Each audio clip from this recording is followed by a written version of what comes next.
Heat, malabong lumabas ng bahay ni Kuya dahil sa lakas ng boto nito.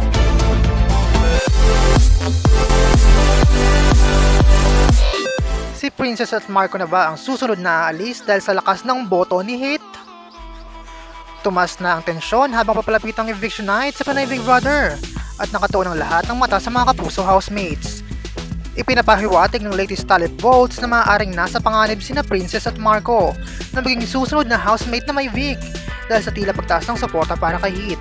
Ayon nga ito sa mga haka-haka ng mga netizens.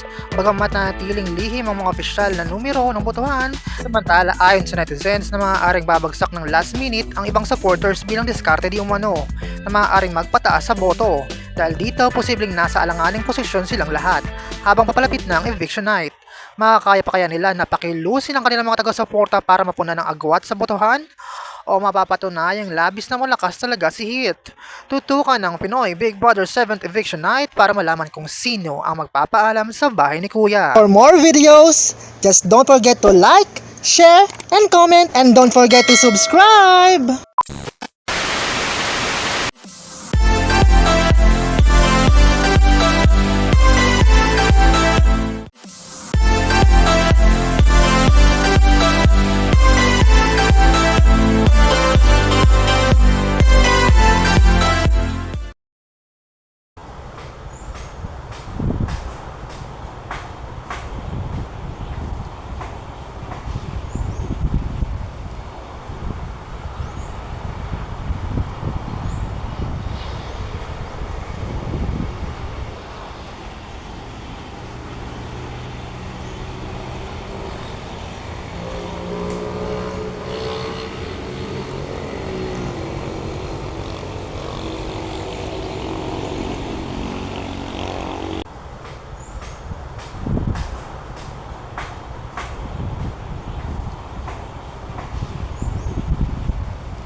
For more videos, just don't forget to like, share, and comment, and don't forget to subscribe!